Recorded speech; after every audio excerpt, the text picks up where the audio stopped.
আজ চন্দ্রের অবস্থান কর্কট রাশিতে, অর্থাৎ রাশির দ্বিতীয় প্রতি কারক গ্রহ রবি। রাশির দ্বিতীয় প্রতি কারক গ্রহ হচ্ছে রবি, তুঙ্গী অবস্থায় আছে মেষ রাশিতে। শুভগ্রহ মধ্যগত, অর্থাৎ বৃহস্পতি বুধ শুক্রের মধ্যগত শুভগ্রহ অবস্থায় রাশির দ্বিতীয় প্রতি ধনপতি কারক গ্রহ তুঙ্গী অবস্থায়।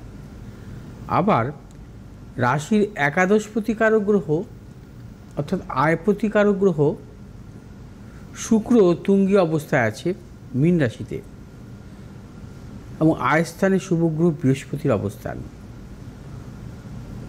জ্যোতিষশাস্ত্র মতো বলে যে যদি কোনো জাতক জাতিকার জন্মছকে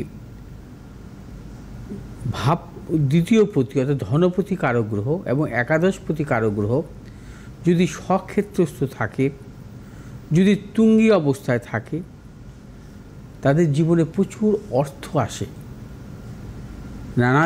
নানান দিক থেকে অর্থ আসতে পারে, ব্যবসাগত অর্থ বা চাকরি, নানান দিক থেকে তাদের জীবনে অর্থ আসার প্রবল সম্ভাবনা থাকে।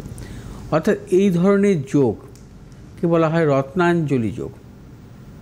অর্থাৎ এই রত্নাঞ্জলি যোগ খুব বিরল।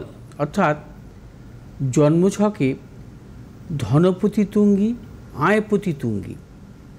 ধনপতি কারক গ্রহ হচ্ছে আবার শুভগ্রহ মধ্যগত। এই যোগে জন্মগ্রহণ করে যারা, তাদের জীবনে কিন্তু প্রচুর অর্থ আসে, তারা সম্পদশালী এবং তাদের জীবনে নানাবিধ সাফল্য আসে।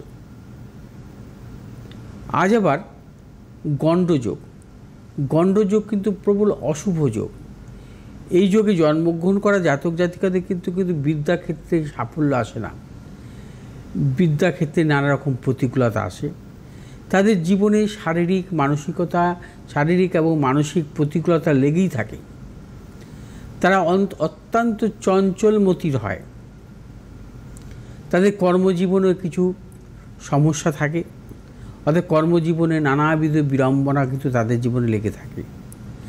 গণ্ডযোগের জাতক জাতিকাদের ক্ষেত্রে রাহুর মহাদশা মোটেই শুভ নয়। রাহুর মহাদশা প্রবলভাবে সতর্কতা অবলম্বন করতে হবে।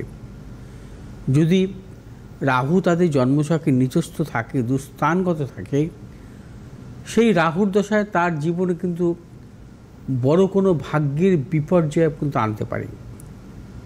অর্থাৎ কোনো জাতক জাতিকায় যদি গণ্ডযোগ থাকে, তার যদি এডুকেশনাল লাইফে যদি কখনো রাহুর মহাদশা আসে, তার কিন্তু মোটেই পড়াশোনা হবে না এবং তার পড়াশোনার দিক থেকে কোনো সাফল্য আসে না।